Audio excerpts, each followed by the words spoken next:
O senhor tem a palavra e, assim como o doutor Paulo Modesto, pelo tempo que precisar. Estamos todos aqui ouvindo a ambos com a maior atenção e sem nenhum tipo de preocupação ou limitação temporal. Pois não.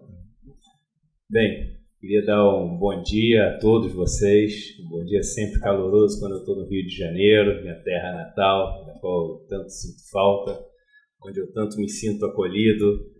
Agradecer o convite do desembargador Caetano, cumprimentar aqui meus companheiros de mesa, o professor Dr. Guilherme, o professor Paulo, Dr. Paulo, uma brilhante apresentação. E eu aproveito muito esses encontros para aprender também, né? Porque enfim, é muita coisa. Eu acho que o primeiro ponto que a gente deveria ter um pouco mais nessa discussão é um pouco de humildade das pessoas que estão discutindo sobre o tema ser um tema complexo. E você percebe que é um tema complexo quando, por exemplo, eu fui falar sobre a parte tributária para os auditores fiscais, eles acharam fantástico o que eu falei, só que eles sabem 10 vezes mais daquele assunto do que eu, entendeu? Então, às vezes eu vou falar dessa parte da aposentadoria, começo a tocar nos pontos jurídicos, um grupo de advogados, de juízes, e eles acham pontos interessantes. Então, o que isso mostra? Isso mostra que é uma hora de compor conhecimento. É uma hora de baixar um pouco a bola e ouvir, ao invés de querer agir sem ter uma correta visão sobre o assunto. Eu comecei o meu discurso na Comissão Especial da Câmara, quando fui chamado, sobre a reforma da Previdência, falando que o budismo tem o chamado caminho óctuplo, né? E no caminho óctuplo do budismo, a correta, direta e reta ação é o 4º passo só. E a gente está num ponto onde está todo mundo querendo agir, fazer e etc., e não cumpriu os primeiros 3 passos. O primeiro passo é a correta, direta e reta visão. Como é que a gente pode querer agir sobre um tema que sequer a gente tem uma visão clara? O segundo ponto é correta, direta e reta, compreensão e intenção. Porque só com a correta visão você pode ter a correta intenção. O terceiro é a correta comunicação, que aí acho que é o que estamos fazendo aqui, dando a chance, se comunicando, compreendendo os diversos pontos de vista, para aí sim chegar na correta, direta e reta ação.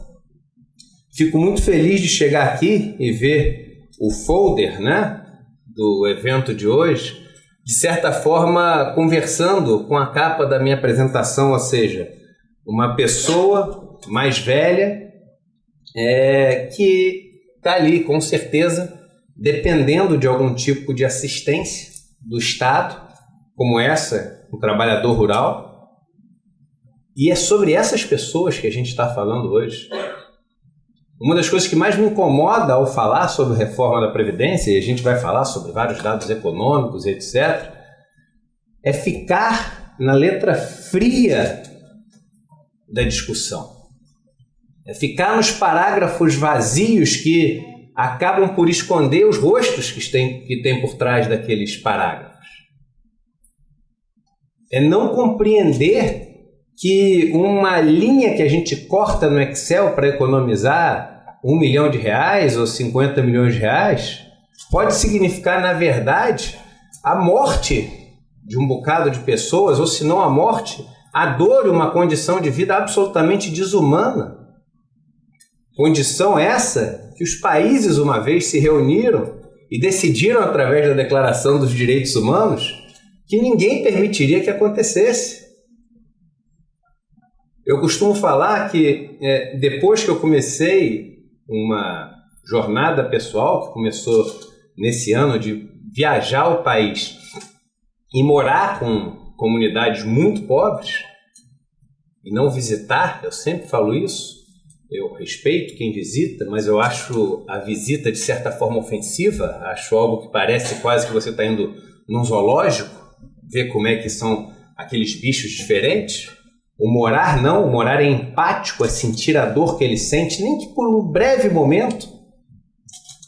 E depois que eu passei aí, passar um mês, passar algumas semanas em comunidades onde as pessoas têm alguns pedaços de lona, em alguns casos, é tão forte quanto aquelas que estão melhores têm como comprar um pedaço de lona preto. Porque as que não têm essa capacidade, elas pegam aquele pedaço de plástico transparente e moram dentro de uma barraca com um pedaço de plástico transparente, e para se trocar, tem que se trocar dentro de uma toalha, dentro de casa, para as outras pessoas não a verem nuas. E essas pessoas, quando eu entro numa discussão no Senado ou na Câmara e etc., e começa assim, aquela baixaria, porque é uma baixaria, um apontando o dedo na cara do outro e falando que isso e tem que economizar e etc. Se eu ficasse só na letra vazia do que eu estudo, na regra, na norma, na lei, na experiência dos outros países, no contexto histórico, no que deu certo e no que deu errado, chega uma hora que você não aguenta a discussão. Agora, se no meio da discussão você lembra daquele rosto que estava te olhando, do rosto do cara que está comendo, do rosto do trabalhador rural, da cara daquela pessoa que tem 55 anos de idade, mas quando você, que é da cidade, conhece a pessoa e acha que ela tem 80 anos de idade, aí você está pronto para discutir o tempo que for. Você está pronto para lutar até a última gota de sangue, até o último respiro que você tem. Porque é um olhar que você está defendendo, é uma pessoa que você está defendendo. E o que nessa agenda maluca que eu estou, você sabe essa agenda louca que eu estou peregrinando pelo Brasil, tentando conversar um pouco sobre isso, o que realmente me faz querer muito estar aqui é isso, é um debate com a ótica da efetividade dos direitos humanos sobre o que está sendo discutido. Eu trabalhei 20 anos no mercado financeiro, boa parte desse tempo sendo sócio de alguma das maiores instituições do país. E minha luta nos últimos anos era falar para as pessoas não chegam aqui com um número. Ele não chega aqui com 100 mil para aplicar. Aquilo ali é um resumo da história de vida dele, é tempo longe dos filhos, às vezes um esporte que ele deixou de fazer, que ele sonhava em ser um atleta profissional, às vezes uma condição física que ele deixou de ter e teve que fazer uma operação do coração, ganhou peso, começou a fumar de estresse, passou a não dormir. Aquele número representa isso tudo. Não é um número para ver o que dá para ganhar mais naquilo ali. A gente se desumanizou. Essas pessoas como essa que estão aqui, desculpe fazer esse preâmbulo todo, mas eu acho importante nesse tipo de discussão, são pessoas muito mais humanas que a gente. São pessoas que não perderam seu contato com a terra. A palavra ser humano vem de humus. Humus quer dizer terra. Talvez quem mais devesse servir de exemplo para essa reforma previdente seria o trabalhador rural. Claro que não focar a reforma dele, mas eu digo alegoricamente, alguém que começa a trabalhar com 6 anos de idade e que trabalha, você quer saber o tempo que um trabalhador rural tem de trabalho? Você pega a idade que ele tem e diminui de 6. Pronto, não precisa olhar em nenhum outro lugar. Ah, mas quanto ele trabalha? Ele trabalha todo dia, o tempo inteiro, porque o mato não para de crescer na sexta e começa na segunda. E trabalha sem condição nenhuma. E trabalha de uma forma super agressiva e semi-escrava durante toda a história que a gente tem aqui no Brasil, história que ainda é majoritariamente um passado escravocrata. E aí a gente chega e olha para o regime geral de previdência, olha e fala assim, olha, tem um déficit. E quando você entra no detalhe, você vê que quase todo o déficit estrutural que tem é desse trabalhador rural, que não pode ser chamado de déficit. E a gente vai entender isso aqui quando você aborda o aspecto humano. O artigo 194 da Constituição é super claro, a gente vai ver aqui, na necessidade dessa discussão ser feita pelas pessoas que são impactadas, os trabalhadores, os sindicatos, os aposentados. Eu faço uma pergunta para os senhores e senhoras que estão nos observando aqui. Quantos negros vocês viram participar de algum programa de televisão, de algum jornal, de algum debate, dando a opinião deles sobre essa reforma da Previdência que foi proposta?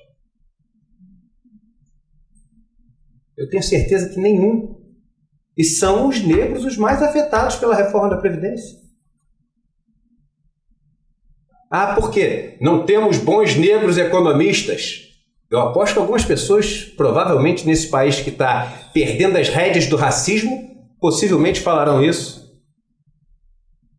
Quando alguns dos mais brilhantes doutores em economia que a gente tem são, sim, pessoas negras, pessoas pardas, pessoas que entendem essa realidade. Quantas mulheres a gente tem participando desse debate?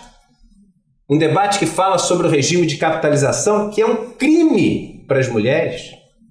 É um crime para as mulheres. O regime de capitalização é um regime que transforma tudo numa conta estatística, onde a única coisa que vai te dizer o quanto você vai ter para receber quando você ficar mais velho é o quanto você contribuiu, o quanto você tem de expectativa de vida e por quanto tempo você contribuiu. Só isso. Pois bem, as mulheres têm uma carreira mais curta que as dos homens. No Brasil, que é um dos países com o maior preconceito de gênero que existe na idade laboral, é um dos países onde as mulheres ganham menos do que os homens. E elas têm uma expectativa de vida maior do que a dos homens. Quando vira uma conta matemática, o que já é um caos na fase laboral no Brasil, vai virar um pandemônio quando elas se aposentarem. E elas vão receber muitas vezes menos do que os homens. Quantas vezes isso foi falado? Eu gosto de usar o exemplo dos militares como um exemplo para mostrar o poder da empatia. O fato de ter um governo com o maior número de militares fazendo parte do núcleo duro, do núcleo de decisão, fez com que, para os militares, essa reforma não tivesse impacto praticamente nenhum. Olha o poder que tem você ter os seus representados no governo. E aí eu ouço de vez em quando o discurso frágil, vazio, raso, superficial de que não, nós temos um ministério só formado por homens brancos e ricos, mas eles estão lá para representar todo mundo porque eles são os melhores. Como vão representar uma dor que eles nunca sentiram? Como eles vão pensar em realidades que eles não conhecem? Como querer ter um país que decide tudo já há alguns anos por homens ricos e brancos, sendo um país de sua maioria de mulheres, negros e pobres? Então tudo isso está nessa questão da discussão da reforma da Previdência. E eu acho que são fatos que vêm antes da discussão econômica, que é também muito importante. Essa reforma da Previdência surge para conseguir combater um déficit fiscal que o Brasil tem. O Brasil, no ano passado, teve um déficit fiscal. O que quer dizer o déficit fiscal? Ele gastou mais do que ele arrecadou. Um déficit fiscal, aí já vê um detalhe de crueldade, curioso, coisa típica de países em desenvolvimento capitalistas que aderiram ao consenso de Washington, um déficit fiscal primário. Qual o conceito de déficit primário? É o seguinte: o quanto você arrecada menos o quanto você gasta, excluindo o gasto com juros. Por quê? Porque esse a gente não pode mexer. Esse é sagrado. O daquela turma ali, esse aqui não toca, não conversa, não discute, porque esse aqui a gente deve, tem que pagar. E aí eu achei fantástica na apresentação do Dr. Paulo, quando ele fala da questão tributária e etc., do direito adquirido, porque veja bem, as pessoas falam que se a gente não fizer a reforma da Previdência, o país vai o quê? Quebrar. Tá vendo? Todo mundo sabe qual é a parte. Todo mundo sabe. Aí eu gosto de perguntar o seguinte: defina quebrar. Porque a gente está agora acostumado a usar um monte de palavra genérica, assim. Eu falo, defina quebrar. Porque se quebrar for não corresponder a uma expectativa de um compromisso que foi assumido lá atrás, não é isso que você está fazendo com os milhões de aposentados? Não correspondendo com uma expectativa de um compromisso que foi assumido lá atrás quando essas pessoas entraram no sistema, exatamente como foi descrito aqui pelo Dr. Paulo? Então assuma que você prefere quebrar com milhões de pobres para não ter que quebrar com dezenas de ricos. Porque essa é uma decisão de não quebrar com um para quebrar com o outro, se essa for a definição de quebrar. Ah, mas o Eduardo é caloteiro, está falando para não pagar a dívida. Nunca falei para não pagar a dívida, mas eu só acho que as coisas têm que estar claras. E acho que existem vários tipos de dívida. O artigo 6 da Constituição diz que o Estado tem o dever de oferecer o quê? Moradia, saúde, lazer, segurança social. As pessoas falam, mas essa dívida, a outra dívida tem prazo, tem uma data. Eu falo, essa tem também. E tem muita gente que morre antes desse prazo chegar para elas. Então é importante a gente definir o que é quebrar. E quando a gente olha esse déficit primário, a gente vê que até 2015 o Brasil vivia um superávit. Isso aqui não é previdência não, tá? São as contas do governo. O quanto ele arrecada de impostos, contribuições, tributos e outras coisas mais, vendendo empresas, todas as receitas do governo, menos o que ele gasta excluindo juros. De repente, tudo ia no azul há um tempão, e aí esse negócio cai reto. E aí vamos entender esse déficit que a gente tem. Quando você olha ali o Brasil, pegando 2005, tá, como a base 100, ou seja, a gente começou a contar o Brasil a partir de 2005. Você vê que até 2014 o PIB, ou seja, a geração de riqueza do Brasil foi crescendo. Quando a gente chega em 2014, ali a gente engasga. 2015 e 2016, a economia do Brasil sofre um baque enorme. Ela cai quase 8% em 2 anos. E depois ela pega e se estabiliza, mas estabiliza assim, num patamar baixíssimo, porque ela se estabiliza depois de cair 2 anos seguidos, e por ali fica. O crescimento médio que o Brasil teve entre 2005 e 2013 foi de quase 4%, com a crise de 2008, uma das maiores crises da história, no meio desse período. Se a gente pegasse e a partir de 2014, a gente continuasse crescendo uma taxa pífia para países em desenvolvimento como o nosso, metade disso que a gente cresceu, 2%. Onde a gente estaria? A gente hoje estaria no nível 54% acima de lá de 2005. Ou seja, 15% acima de onde a gente está hoje. O que é o único exercício que eu fiz? Um exercício super simples. Em vez de pegar em 2015 e a nossa economia foi destroçada, a gente continuou crescendo pouco a partir dali. O nosso PIB, que no ano passado fechou em 6 trilhões e 800, ele seria 15% acima disso. Ou seja, teríamos um PIB de 1 trilhão acima.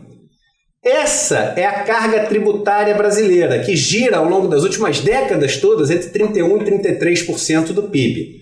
Ou seja, teríamos uma arrecadação acima da arrecadação que a gente tem hoje, com a nossa carga tributária, de 338 bilhões. Mas nem toda essa arrecadação vai para o governo federal. Um pedaço vai para os estados, para os municípios. 68% vai para o governo federal. Quanto que iria para o governo federal? 200 e quanto, que eu não consigo ver daqui? 230 bilhões. Então a gente teria uma arrecadação de 230 bilhões a mais ano passado. Sabe aquele déficit? Acabou. Não tem aquele déficit. Então, gente, quando você olha a Previdência, todos os gráficos, a gente vai ver cada um deles, seja a contabilidade do governo, a contabilidade que os jornais fazem, a contabilidade que a Constituição fala que a gente deveria fazer, todos eles você vê uma linha ou sem déficit ou com pouco déficit até 2015. Em 2015, todos os gráficos mostram uma reta para baixo do déficit da Previdência aumentando pra caramba. Não é possível que ninguém se pergunte o seguinte, calma aí, aconteceu alguma coisa em 2015, começou a multiplicar velhinho no Brasil inteiro? Gremlin, sabe aquele filme Gremlin que tinha? Porque isso é uma coisa que é suave, esses movimentos demográficos, eles acontecem de forma suave. E o movimento déficit acontece de uma forma bruta. E vamos entender por que aconteceu de uma forma bruta. E primeiro é o seguinte, eu gosto desse gráfico, assim, minhas apresentações, eu que faço, eu gosto de meter a mão na massa em tudo, assim, para ter a sensibilidade daquilo que eu estou falando. Então, essa apresentação fui eu que fiz. Eu falo o seguinte, eu levei essa aí para o Senado. Eu falei, gente, vocês estão querendo fazer uma reforma da Previdência? Você dá um Google, reforma da Previdência, aparece assim, Previdência teve déficit de 195 bilhões.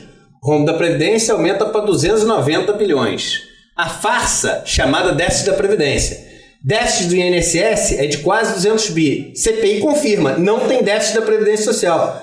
A rombo da Previdência é uma mentira. Aí eu falo assim, como é que a gente pode estar querendo mudar um negócio? Isso são Globo, UOL, Terra, são os principais sites do Brasil. Se ninguém sequer sabe dar uma resposta clara sobre isso. E eu estou falando, não é aqui não. Lá no Congresso, você pergunta para 10 deputados diferentes, ninguém sabe te dar o número certo. No site do governo, talvez ele tenha mexido, porque eu fico falando as coisas nesses meus vídeos. Aí o governo mexe depois, sabe?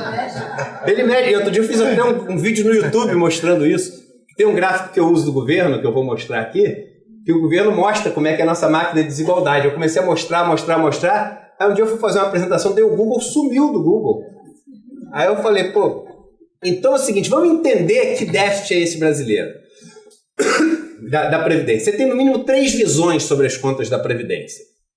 A primeira visão é aquela mais simplista do mundo, que é uma visão errada, do meu ponto de vista, que ela diz o seguinte, olha, você tem que fazer a seguinte conta para ver se tem déficit ou não. Ver com quanto as pessoas contribuem, ela e os empregadores delas, e ver quanto elas levam para casa.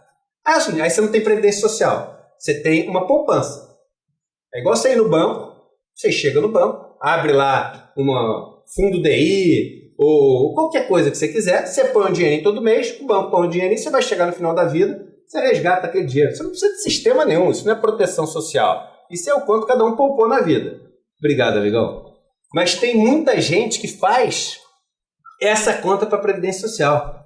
Gente, o conceito de Previdência que o mundo inteiro usa, ou quase o mundo inteiro usa, é o que a gente chama do sistema tripartite, criado por um cara chamado Bismarck no final do século XIX na Alemanha, que definiu o seguinte, olha, as contribuições vão ser do empregado, do empregador e do governo.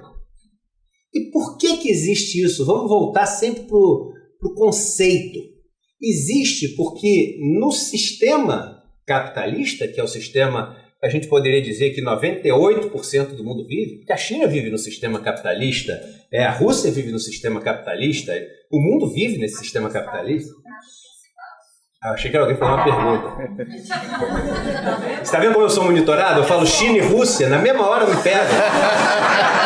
Essas coincidências, eu estou sendo 100% monitorado. Sorte que eu não tenho Telegram, né? Mas então, gente, o que acontece nesse sistema capitalista é um sistema onde você tem basicamente aqueles que têm os meios, então o cara que é o dono da terra, o dono da empresa, o dono da máquina, etc. Esse cara, ele não trabalha com a mão na massa, no máximo ele é um administrador, e ele empresta aqueles meios que ele tem para pessoas que põem a mão na massa poder oferecer a sua força de trabalho e poder pegar com aquela força de trabalho que elas oferecem em troca alguma riqueza para elas poderem sobreviver. E o outro fica com o outro pedaço da riqueza que ele gerou, porque ele é dono dos meios ali. Qual o grande problema? Quando ele é dono do meio, aquele cara que está trabalhando para ele vai vencendo. Quando vence, ele pega e troca por outro. E ele vai continuar sempre ter alguém para poder usufruir dos meios que ele tem e gerar riqueza para ele poder sobreviver. Perdão. Agora, e o cara que só oferece a força de trabalho e não tem o meio?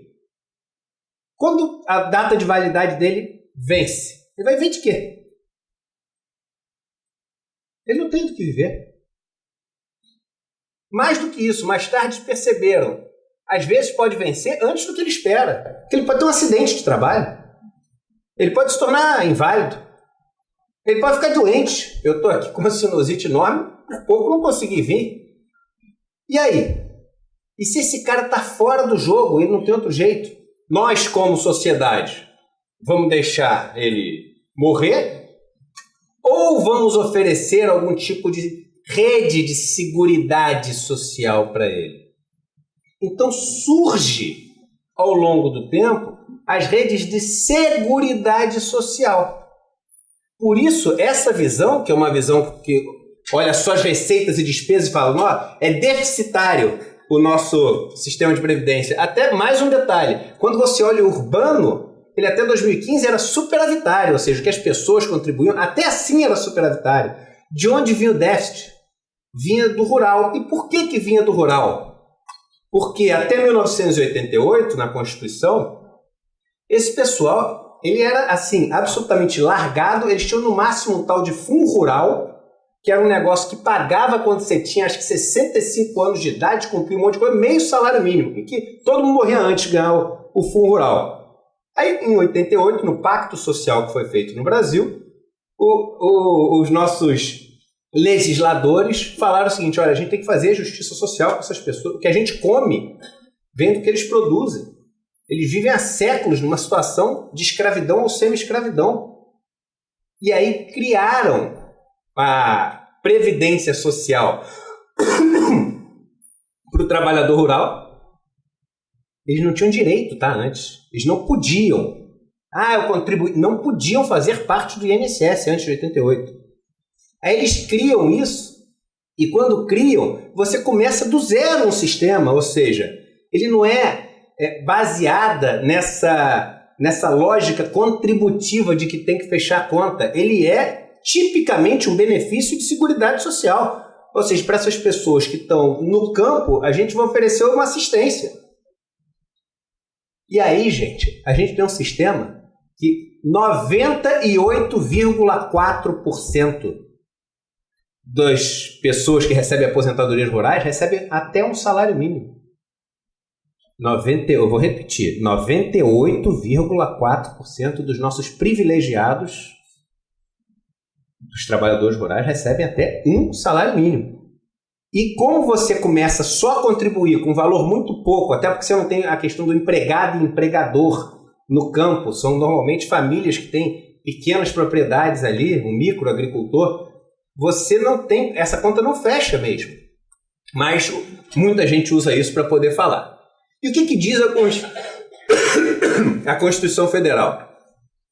A Constituição Federal pega e define a Seguridade Social, que engloba as três coisas, a saúde, a previdência e a assistência social. Por que os três? Porque são os três que eu falei que podem te tirar a capacidade de oferecer aquilo que você tem para dar em troca de riqueza. E aí ela diz que a previdência, a assistência social e a saúde vão ter uma diversidade da base de financiamento. E lá embaixo, elas têm que ser discutidas, o que está escrito ali, com a participação da comunidade, em especial de trabalhadores, empresários e aposentados. Teoricamente seria o conselho que você tem lá em Brasília, mas que é um conselho meio que pro forma ali. Não tem essa discussão. E aí ela vem no 195 e fala assim, mas quem é que vai bancar essa parada? Como é que a gente vai sustentar isso? É só o empregador e o empregado mesmo? Não. Vamos colocar claramente na Constituição quem é que banca essa Seguridade Social. Quem banca é o seguinte, toda a sociedade, de forma direta e indireta, através das seguintes contribuições sociais. Número 1, e só o número 1 por enquanto, o empregado e o empregador. Aí olha para baixo ali, o B, a receita... Cadê o que está escrito? Ou o faturamento. Qual o nome dessa contribuição? COFINS.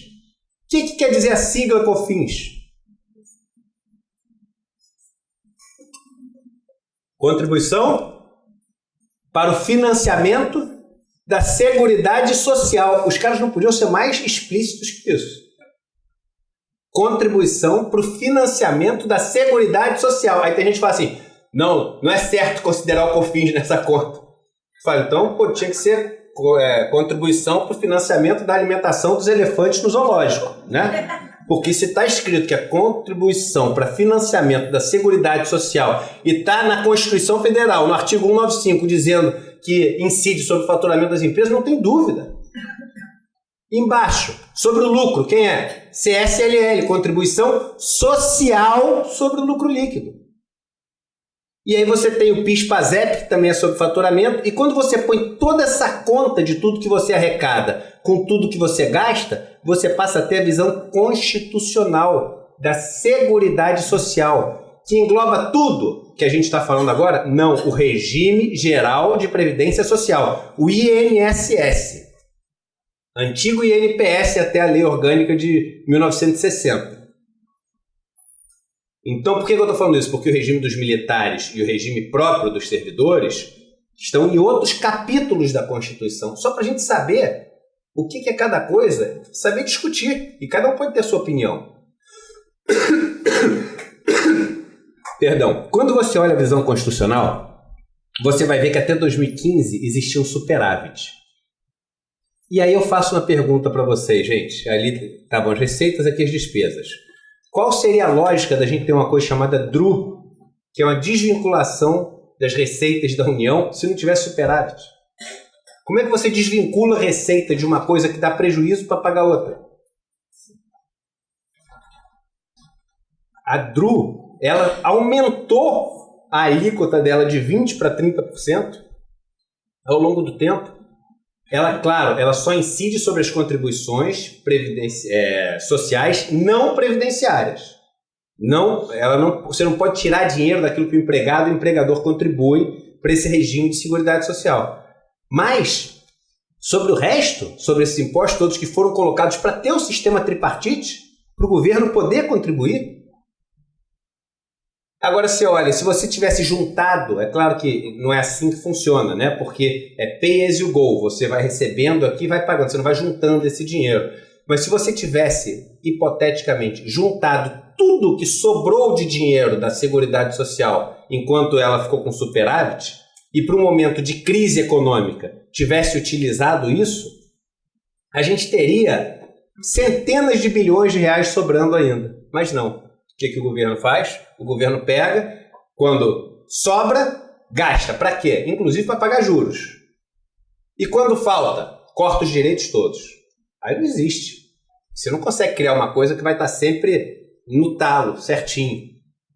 E a visão do governo? Aí o que o governo faz? Essa para mim, é o maior crime, a maior maldade do governo. O governo pega e junta dois outros sistemas, que são, na verdade, dois subsistemas do regime próprio, que é o regime dos servidores e o regime dos militares. O regime dos servidores e o regime dos militares são regimes diferentes. E o próprio regime dos servidores, que você tem civis, você tem o regime dos servidores civis da União, dos estados e dos municípios. Os da União já mudou. A partir de quem entrou depois de 2013, lei aprovada em 2012, que é uma lei de 98, se não me engano, que entrou em vigor, mas entrou em vigor em 2013, né? E aprovada, passou lá no...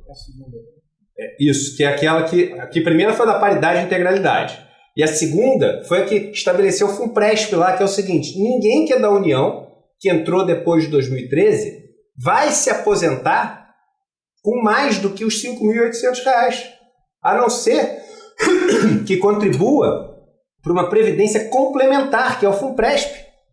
Então essa história de que essa reforma vai acabar com os privilégios dos servidores federais é mentira. Mas e esses caras que ganham muito? Eles já se aposentaram lá atrás. Você vai mexer em direito adquirido?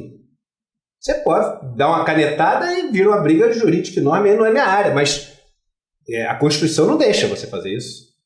Mexer num negócio que o cara já ganha, já recebe lá de trás.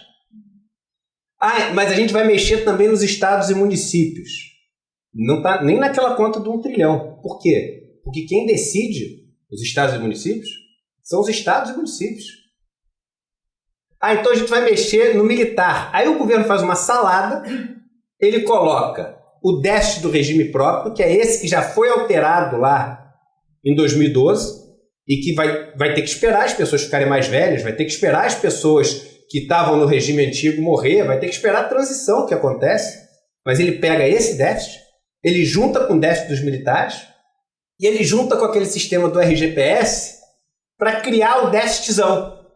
E ele fala, em cima desse déficitzão que a gente vai fazer agora o ajuste. E aí o ajuste vem em cima só do quê? Do regime geral. Porque é isso. Quando você olha o déficit, você vai ver o seguinte, quando você olha a economia que o governo está fazendo, que nos 10 primeiros anos, 84% da economia que o governo faz é em cima do RGPS, onde o benefício médio pago é de R$ 1.300 e ninguém ganha mais do que 5.800, mais do que o teto. Ninguém ganha mais. 90% das pessoas ganham só até 3 salários mínimos. É em cima de BPC, que é pago para pessoas que são ou inválidas ou pessoas que vivem em condição de miserabilidade, ou seja, uma renda per capita de até 1/4 do salário mínimo, ou em cima de abono salarial, que são pessoas que ganham até 2 salários mínimos. Só que quando você olha, aí vem a pior parte. Porque nos 10 primeiros anos é onde está tendo meio que a transição ali. Aí o governo, por acaso, põe outra coluna na sua PEC, no último item, que ele mostra quanto é a economia até o 20º ano. E aí quando você diminui uma coluna da outra, você vai ver o quanto, quando entra em regime, ou seja, quando estabiliza, de onde vem a economia, do 11º ao 20º ano. E aí, gente, 94% vem da economia feita em cima dessas pessoas mais pobres. Aquela economia que vem em cima das alíquotas maiores que vão ser pagas pelas pessoas que recebem salários enormes acima de R$39 mil.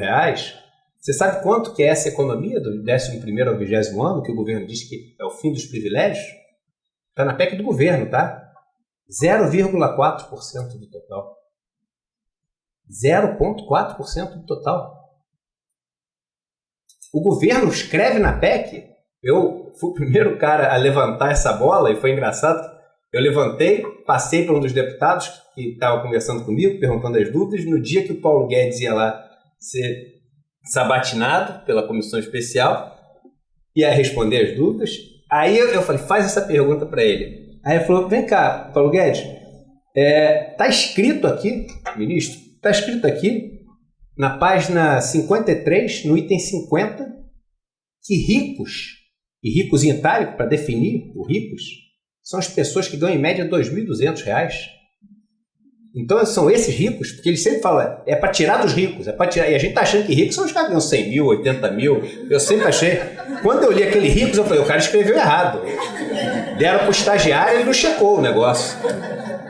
Eu lembro que na primeira palestra que eu dei, eu falei, eu tenho 2 notícias para vocês. A primeira é uma notícia ruim, que é isso que a gente não sabia. A segunda é uma notícia boa, pô, provavelmente vários de vocês são ricos e não sabiam, né? E então, aí o ministro falou assim, não, se está escrito isso, realmente eu também não concordo. Ele não leu a PEC. Ele não leu a PEC, mas ninguém lê PEC, né? Foi a primeira PEC que eu li na vida também. Então a gente precisa desse debate, esse debate é importante para as pessoas entenderem o que está sendo colocado em jogo. E aí vem as 2 perguntas-chave, que é primeiro, o déficit da Previdência freou a economia? Ou é uma economia fraca que gera o déficit da Previdência? E para onde iria a economia desse R$1 trilhão desejado, para onde ela vem? Essa primeira pergunta é muito importante e é o principal argumento do governo. Tá bom o que você está falando e etc, mas veja bem, a economia está fraca, a gente precisa reaquecer a economia. E aí, para reaquecer a economia, a gente tem que trazer a confiança dos investidores e tem que voltar a ter um resultado positivo das nossas contas, etc. Gente, vamos entender o seguinte, o que é crescer? A gente quer crescer. E por que, outra pergunta, por que a gente quer crescer tanto? A gente quer crescer porque toda a sociedade, por definição, consome riqueza para poder existir. A gente está aqui, eu estou tomando água, daqui a pouco vai todo mundo comer alguma coisa, almoçar, etc. Isso é riqueza que vai sendo consumida. Se você não gera nova riqueza, a sociedade entra em colapso. Se você entrar numa sociedade antiga, os egípcios, os maias, os astecas, você vai lá, não tem mais nada, porque o tempo consome toda a riqueza. Então é necessário que se gere nova riqueza. E para você gerar nova riqueza, só tem um jeito, que é investir. Investir significa abrir mão de uma riqueza que você tem hoje. Quando eu quero plantar um milho, eu não posso chegar e torcer para um milho aparecer. Eu tenho que pegar uma semente de milho, pegar um pedaço de terra e colocar, aguar aquilo, trabalhar, esperar um tempo e aí torcer para que apareça uma espiga de milho. E aquela espiga tem que valer mais do que a água que eu utilizei, do que a semente, do que o meu trabalho, etc. Para eu ter investimento, risco e retorno. Veja bem que eu precisei abrir mão de riqueza.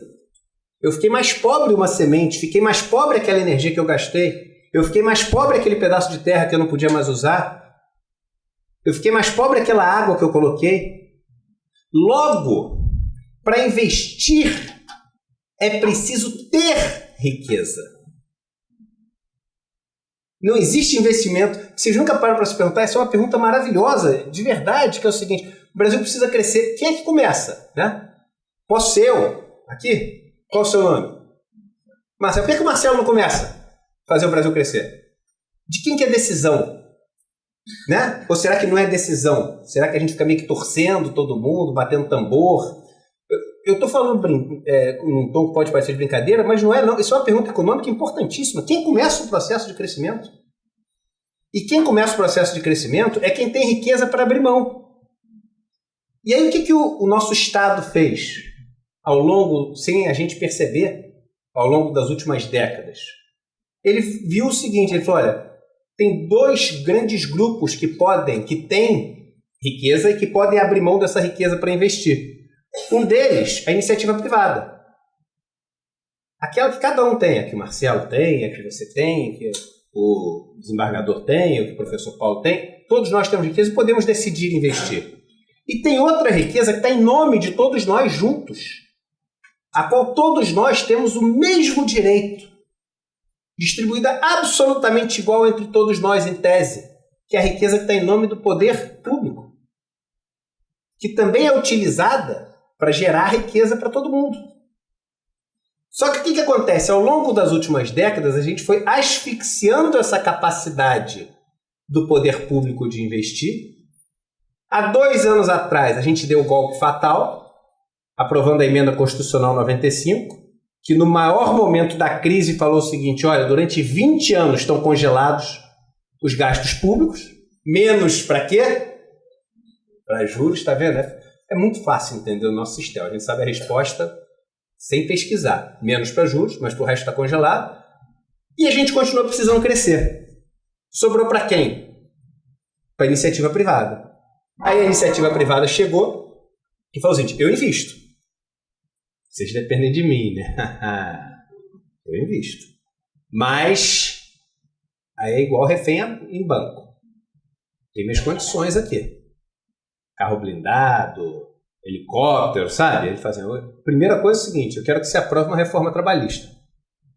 Por quê? Fica mais barato para mim a mão de obra. Eu tenho um monte de insumo, tem algodão, energia, e um dos meus insumos é a mão de obra. Eu quero que essa mão de obra fique barata. Então, passa a reforma trabalhista. Ah, passei, libera o refém. Não. Só depois de se aprovar, reforma da Previdência. Aí eu vou investir. Porque quando ele fala da reforma, vocês talvez se lembrem que quando passasse a reforma trabalhista, iam ser gerados 6 milhões de empregos. De onde que vinham esses 6 milhões de empregos? Eles vinham do seguinte, do cara falando o seguinte, se aprovar isso eu invisto, eu abro mão da riqueza que eu tenho hoje para investir. Só que aí quando fez isso, ele não abriu mão da riqueza dele para investir. Porque ele falou, tô achando que ainda tem muito risco. Aí o Estado, mas por favor, você falou que ia fazer. Ele falou, tudo bem, mas eu não sou obrigado a fazer. Agora, se aprovar essa outra, eu faço. Eu invisto. E é isso que a sociedade, de joelhos, e o que mais me dói é ver as pessoas que mais vão sofrer com uma reforma dessa, falando, cara, Eduardo, não fala mal da reforma, não, pelo amor de Deus, porque a única chance que eu tenho do cara me empregar, porque ele disse que se passar, ele vai investir. Então é isso, gente, isso é de uma covardia, isso é de uma maldade, isso é de uma crueldade. Porque você está pegando as pessoas que mais vão ser impactadas com isso e dizendo que vai crescer. E aí eu digo sempre o seguinte, que a gente tem 2 opções.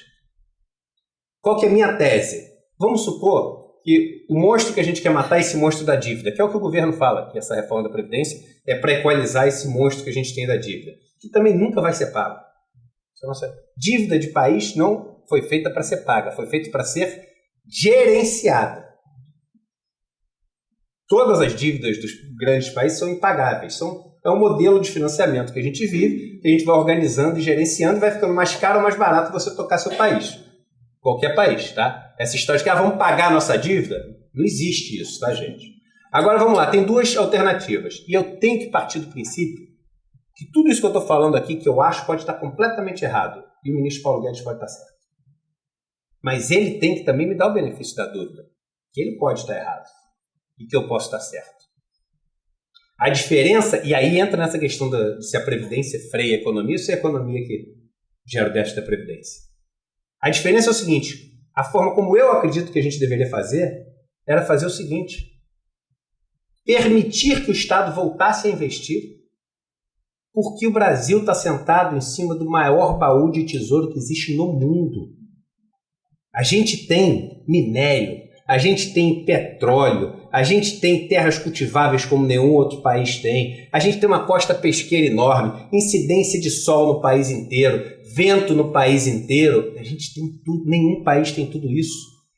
Então a gente tinha que, como uma empresa faz um plano de negócios, como uma empresa faz um business plan, a gente tinha que fazer o seguinte, levantar um dinheiro agora, fazer um plano de negócios, mas um plano de negócios assim, bem feito, que tem retorno, que vai gerar essa riqueza. E com essa riqueza a mais, que a gente vai ter investindo em portos, estradas e novas máquinas, em hospitais, em tudo isso, porque isso tudo gera riqueza que vai virar no país. Com essa riqueza a mais que a gente gera, a gente mata o monstro da dívida. Já o governo acha o seguinte, não, vamos fazer o seguinte, corta custo, e com isso que a gente cortou, a gente mata o monstro da dívida.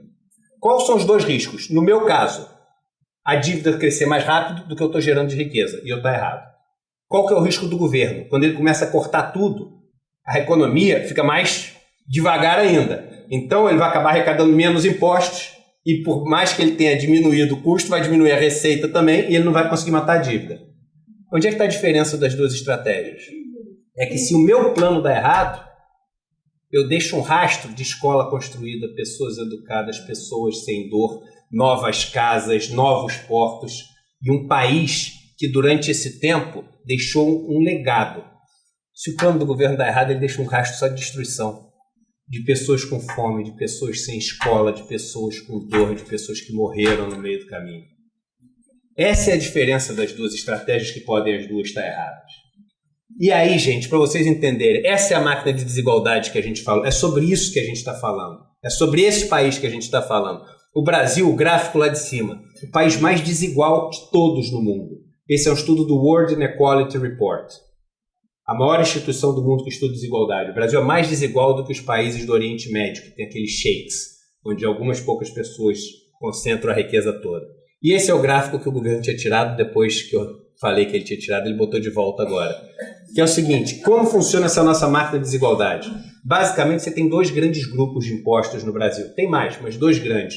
Um que são os impostos sobre bens e serviços. É o imposto que vocês pagam em tudo que vocês compram. Esse imposto pega muito mais o pobre do que o rico. Simplesmente porque o pobre, tudo que ele ganha, gasta. Ele não poupa.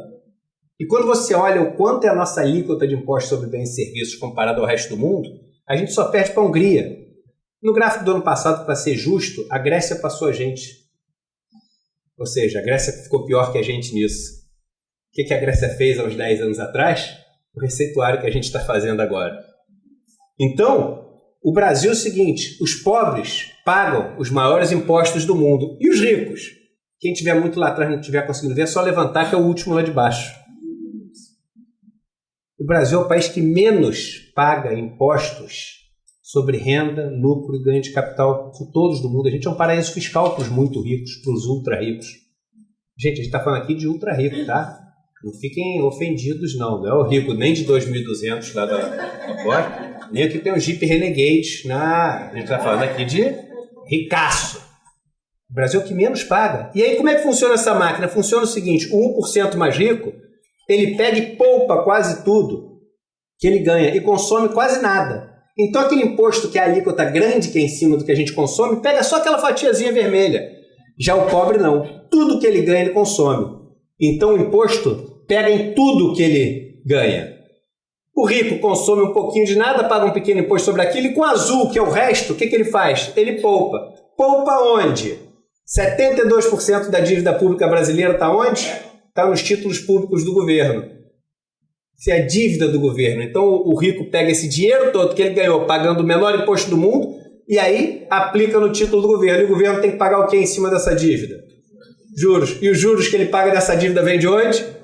Do imposto que o pobre paga. A máquina de desigualdade que a gente tem no Brasil, gente. O Estado é uma máquina de lavar dinheiro, uma lavanderia de dinheiro dos pobres para os ricos. Aí está a dívida pública em número. No próximo ano, a gente tem para pagar, entre juros e amortização de dívida, mais de R$1 trilhão. Quantas vezes isso está vindo para o debate? Não vem. E aí o resultado é o seguinte, na maior crise que a gente teve em todos os tempos no país, notícias que eu tirei da internet também, olha, venda de carros importados luxuosos cresce 32% em 2018. O mercado de luxo nunca esteve tão forte, é da Isto É Dinheiro essa notícia, do ano passado. Bancos com lucros recordes, demitindo quase 20 mil pessoas, mas com as ações sem parar de subir. Onde existe desigualdade, não tem meritocracia. Você estava falando da preocupação intergeracional. No Brasil, se você nasce entre os 10% mais pobres, demora, em média, 9 gerações até alguém da sua família chegar na renda média do país. São 225 anos. A gente só perde para a Colômbia, onde são 275 anos. Por sinal, outro país que a gente está tentando imitar agora. Isso significa o seguinte, no Brasil, se você nasceu de uma família pobre, 70% do que você vai ser é explicado pela capacidade financeira da sua família. Sabe uma das únicas coisas que muda essa situação no país? Deixa eu voltar, não tem aqui o gráfico. Tá, mas eu falo para vocês. A Seguridade Social. No Brasil, tá, a Seguridade Social faz com que a pobreza, que é uma das maiores entre todos os países estudados da OCDE no mundo, seja menor na terceira idade. Tem uma coisa que a gente conseguiu fazer certo nesse país, que foi criar uma rede de proteção social para a velhice. Uma. Como é que a Seguridade Social ajuda a diminuir essa desigualdade? Primeiro, ela beneficia direta e indiretamente quase 100 milhões de brasileiros, que são mais de 30 milhões de beneficiados. Quando você coloca em média que cada um deles tem mais de 2 dependentes, você está falando de quase 100 milhões de pessoas. Tá? Você tem que a Previdência fomenta a agricultura familiar e combate o êxodo rural. O êxodo rural, que era enorme, na década de 60, 70, à medida que, a partir da Constituição de 88, você foi dando essa proteção e essa capacidade das pessoas do campo de poder morar e ter o mínimo ali, esse êxodo rural foi caindo abruptamente. E vocês sabem um estudo agora? Há 2 meses atrás eu peguei um livro para ler que eu ganhei numa das minhas palestras. Eu achei interessante, que é um tema que muito me é caro, que é violência letal e os efeitos de renda e de distribuição de renda e desigualdade, né? Violência letal, de 2 pesquisadores da UERJ aqui no Rio de Janeiro. E eles fazem um estudo para ver o que causa mais a violência letal, esse número de homicídios monstruosos que a gente tem no Brasil. Se é a desigualdade ou se é a pobreza. São 2 coisas diferentes. Desigualdade é uma coisa, pobreza é outra. Você sabe qual é? Nenhum dos 2. É a urbanização. É o grau de urbanização. E aí, uma das coisas que mais previne a gente de ter essa urbanização descontrolada, a gente pega e fala o seguinte, olha, desassiste esses trabalhadores rurais.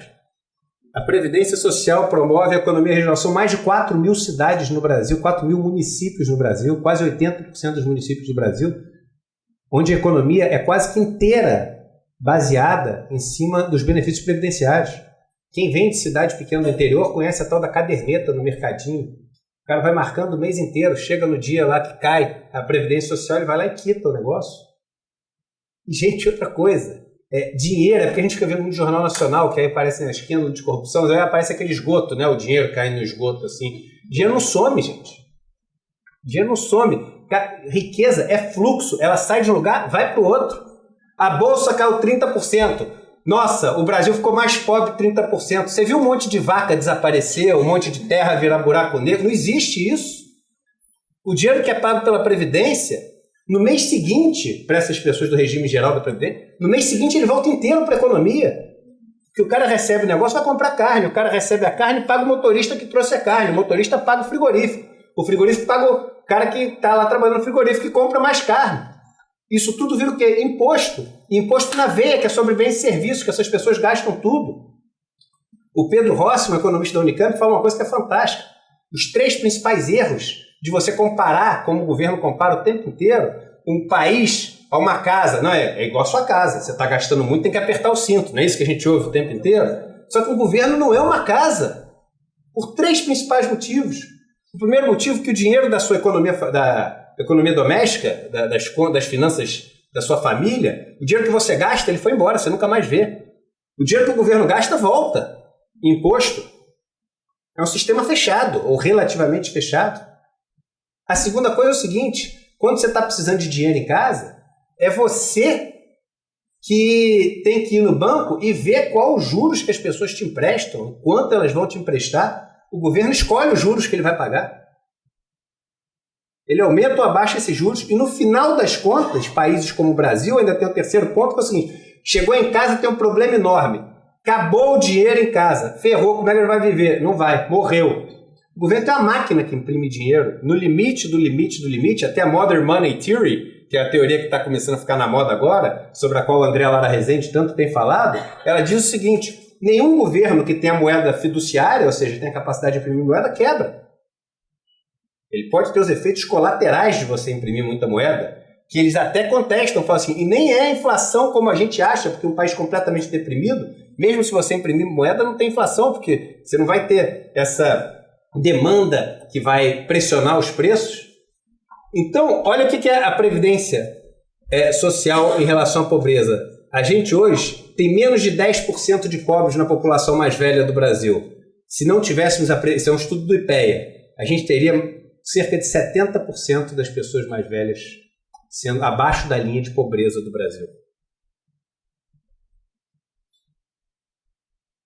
E as injustiças ocultas. Primeiro, o BPC. Esse é um estudo feito pelo BPC que mostra o seguinte, que o BPC pago para as pessoas aumenta a expectativa de vida delas em estudos feitos, porque nem todo mundo que tem direito a BPC pega BPC no Brasil.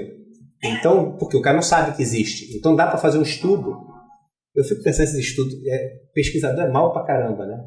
Você tem um BPC? Não. Ah, ele podia ter. Então, eu vou te estudar. Pô, fala pra ele que ele podia ter um BPC, cara.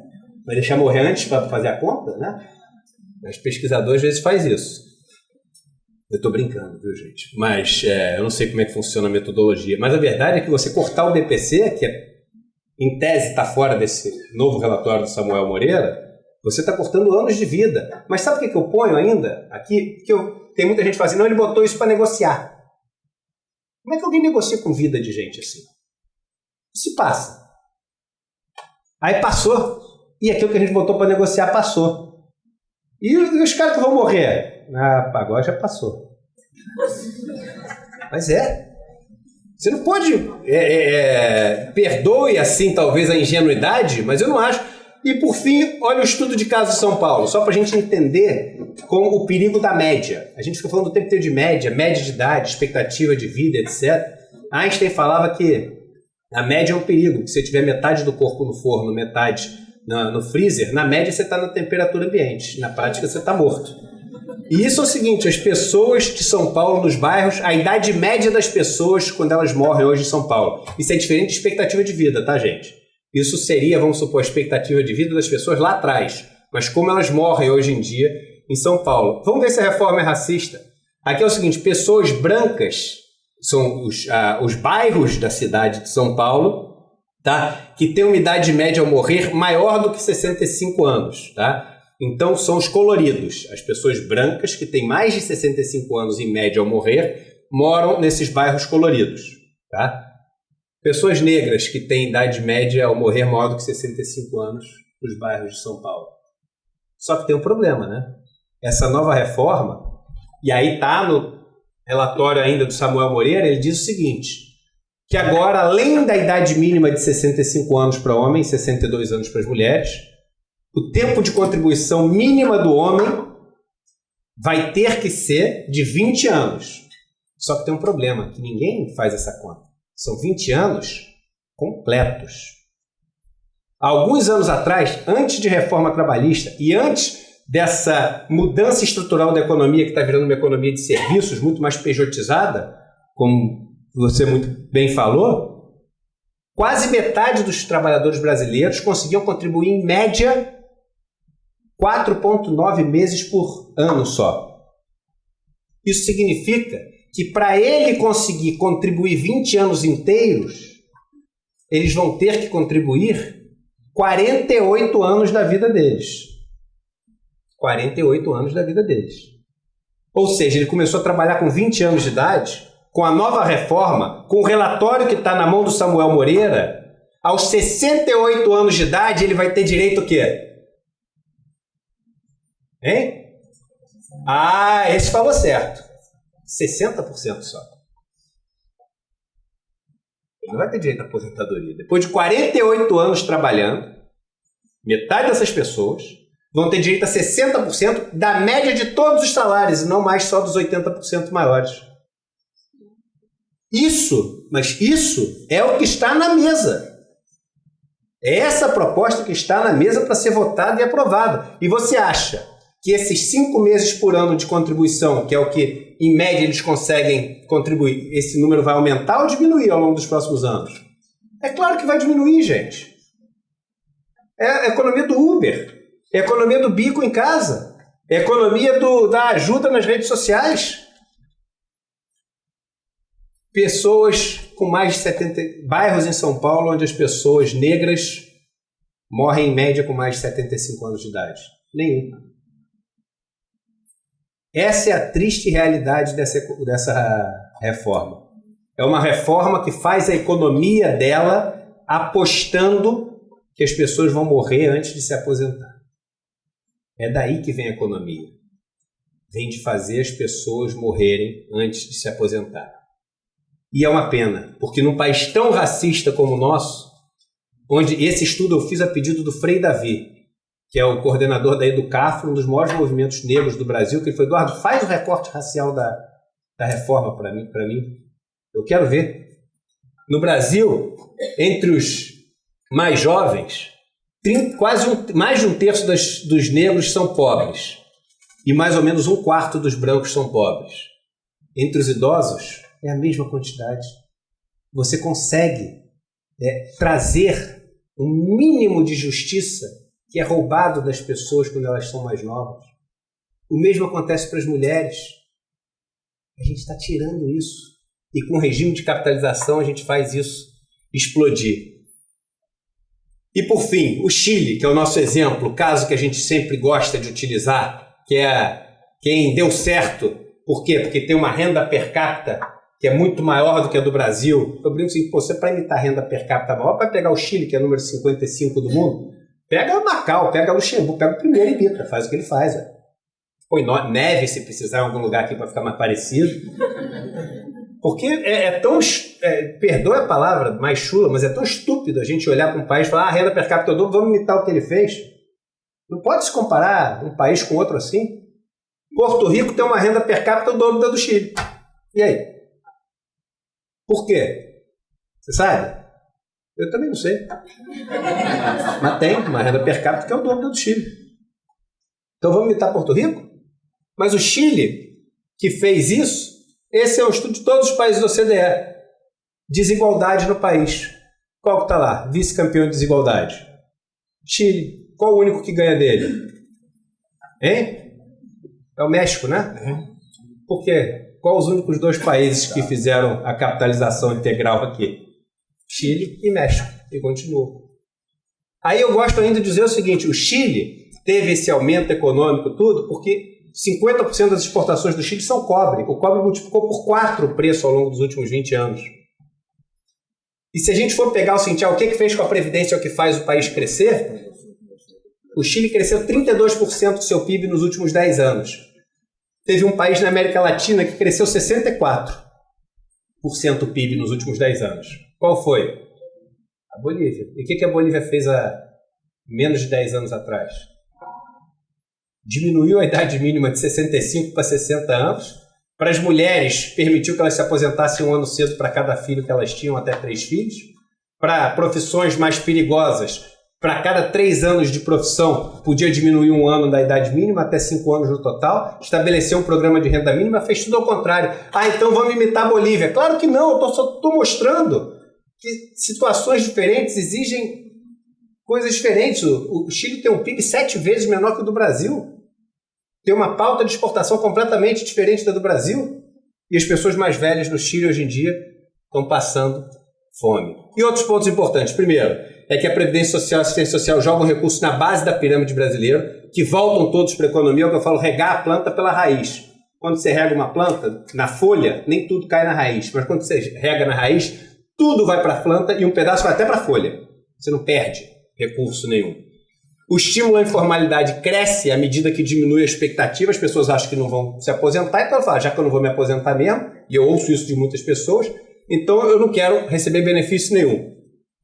E já existe, esse é um outro ponto, as pessoas mais velhas do Brasil, ao longo dos próximos 10 anos, só de juros de crédito consignados, aposentados, já vão pagar R$1 trilhão para os bancos.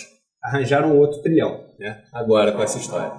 Então, gente, finalizando aí e tentando não concluir, né, mas dar início a uma discussão na cabeça de vocês, que obviamente que não se encerra aqui nessa manhã, eu acho que a gente deveria... Nós não somos economistas e banqueiros. Eles são. Paulo Guedes é um economista e banqueiro. O Marinho está a serviço dos economistas e banqueiros. Nós não somos. Nós somos pessoas que vamos viver as decisões que essas pessoas vão tomar. E conviver com pessoas influenciadas pelas decisões que essas pessoas vão tomar.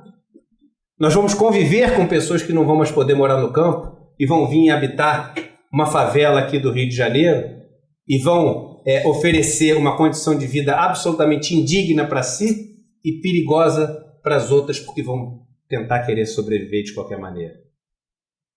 Eles não deveriam, mas a gente compreende que pensem como banqueiros que têm que economizar R$1 trilhão e têm que fazer contas em planilhas de Excel para chegar onde eles precisam.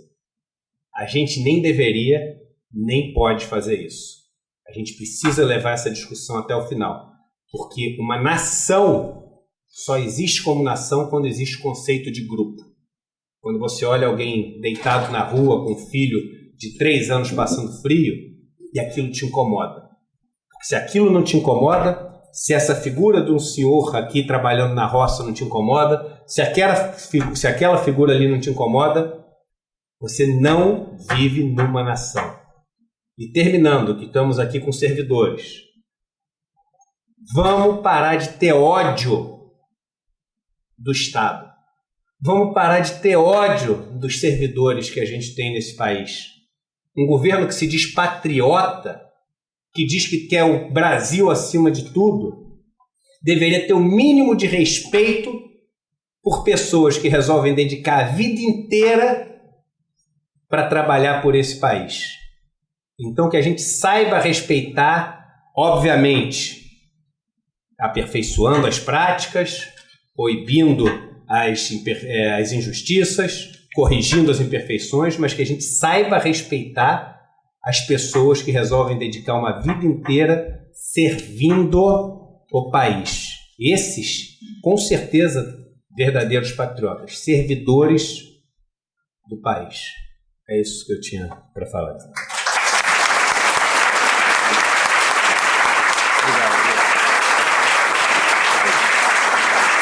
Obrigado.